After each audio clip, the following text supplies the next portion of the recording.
Selamat pagi sahabat KKS yang dikasihi Tuhan. Selamat datang di podcast Duduk Diam di Kaki Tuhan. Pagi hari ini kita akan merenungkan firman Tuhan dari kitab Keluaran pasal 15 dan 16. Supaya firman ini melekat di hati sahabat KKS sekalian, saya anjurkan sahabat KKS untuk sudah membaca terlebih dahulu Keluaran pasal 15 dan 16. Sebelum memulai renungan, mari kita berdoa. Allah Bapa yang kekal dan penuh kuasa, ini kami Tuhan, anak-anak-Mu. Kami mau duduk diam di kaki-Mu Tuhan, mendengarkan apa yang hendak Kau sampaikan kepada kami. Kami mau buka mata hati dan telinga kami untuk firman-Mu. Roh Kudus, tolong kami untuk kami semakin lebih memahami isi hati Tuhan kami. Amin. Keluaran 15. Sahabat KKS, sungguh dahsyat Allah kita. Tidak ada Allah seperti Allah Israel yang adalah Allah kita. Mari kita simak Keluaran 15 ayat 13 sampai 18. Dengan kasih setiamu, Engkau menuntun umat yang telah Kau tebus. Dengan kekuatan-Mu, Engkau membimbingnya ke tempat kediaman-Mu yang kudus. Bangsa-bangsa mendengarnya, mereka pun menggigil, kegentaran, menghinggapi penduduk tanah Filistin. Pada waktu itu, gemparlah para kepala kaum di Edom. Kedahsyatan menghinggapi orang-orang berkuasa di Moab. Semua penduduk tanah Kanaan gemetar. Ngeri dan takut menimpa mereka. Karena kebesaran tangan-Mu, mereka kaku seperti batu. Sampai umat-Mu menyeberang, ya Tuhan, sampai umat yang Kau peroleh menyeberang. Engkau membawa mereka dan Kau cangkokkan mereka di atas gunung milik-Mu sendiri, di tempat yang telah Kau buat kediaman-Mu, ya Tuhan, di tempat kudus yang didirikan tangan-Mu, ya Tuhan. Tuhan memerintah kekal selama-lamanya. Sahabat KKS, ketika musuh siap mengejar lengkap dengan pasukannya, Tuhan memakai alam untuk senjata peperangan. Laut menjadi tembok bagi Israel, dan itu tidak berlaku bagi Mesir. Ketika Mesir ikut-ikutan menyeberang, air laut menelan mereka. Sungguh dahsyat. Hal ini hanya berlaku bagi umat tebusan, umat kesayangan. Hari ini, jika masih ada perbudakan dengan dosa, dengan semua ikatan Mesir, yaitu duniawi, kerja rodi, hati pahit, tinggalkan, lepaskan, dan mari berjalan dengan kemurnian hati dan melihat perkara-perkara besar bersama Tuhan. Mari kita simak Keluaran 15 ayat 23 dan 25 sampai 26. Sampailah mereka ke Mara, tetapi mereka tidak dapat meminum air yang di Mara itu karena pahit rasanya. Itulah sebabnya dinamai orang tempat itu Mara. Musa berseru-seru kepada Tuhan, dan Tuhan menunjukkan kepadanya sepotong kayu. Musa melemparkan kayu itu ke dalam air, lalu air itu menjadi manis.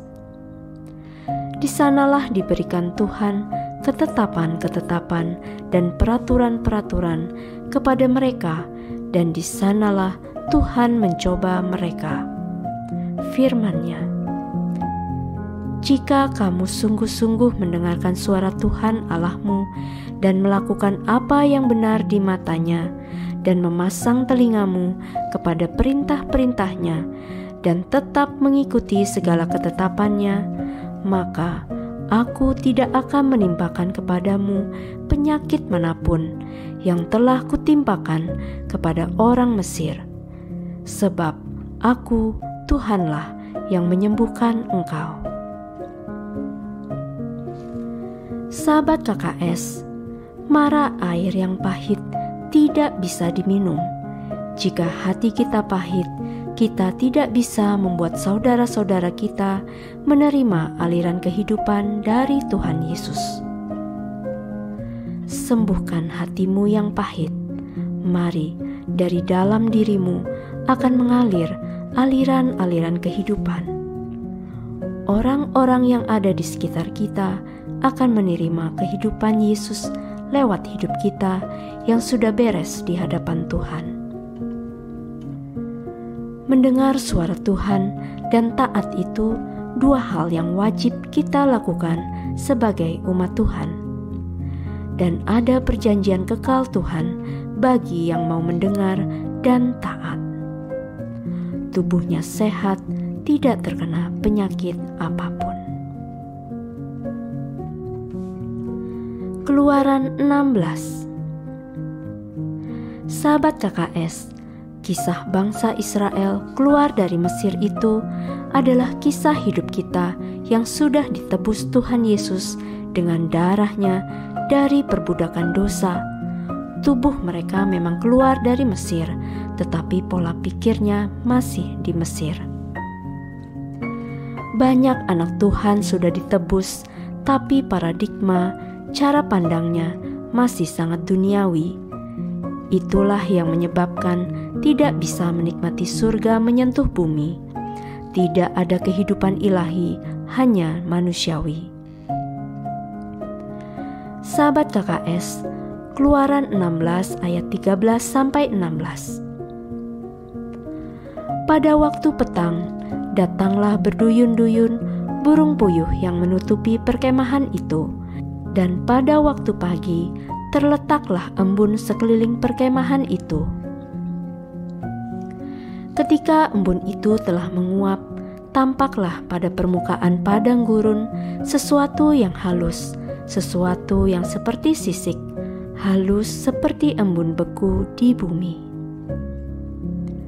Ketika orang Israel melihatnya, berkatalah mereka seorang kepada yang lain, "Apakah ini?" Sebab mereka tidak tahu apa itu. Tetapi Musa berkata kepada mereka, "Inilah roti yang diberikan Tuhan kepadamu menjadi makananmu. Beginilah perintah Tuhan, pungutlah itu tiap-tiap orang menurut keperluannya. Masing-masing kamu boleh mengambil untuk seisi kemahnya, segomer seorang menurut jumlah jiwa." Sahabat KKS, mana roti yang turun dari surga sampai hari ini masih ada. Bagi yang hatinya sudah tidak diperbudak dosa Mesir, tiap pagi bisa mengambil mana tersebut, yaitu berkat baru yang tiap pagi Bapa sediakan bagi kita. Efesus 1 ayat 3. Kalau KKS tidak ambil karena malas bangun pagi dan malas bersaat teduh dengan Bapa, ya hidupmu akan menjadi biasa-biasa saja. Tidak ada supernatural, tidak ada berkat murni, hanya gaji, yaitu kekuatanmu sendiri. Mari ambil berkat, ambil mana, ambil semua yang sudah Bapa sediakan bagi kita. Hiduplah bergantung kepada Bapa, bukan kepada uang, gaji, atau upah. Sahabat KKS, firman Tuhan adalah pelita bagi kita. Melalui firman Tuhan, kita akan menemukan kebenaran, damai sejahtera, dan sukacita di dalam Tuhan. Mari bertekun memahami isi hati Tuhan, bertumbuh setiap hari, serta berjalan dalam terang cahaya-Nya. Sampai jumpa di episode selanjutnya. Tuhan memberkati.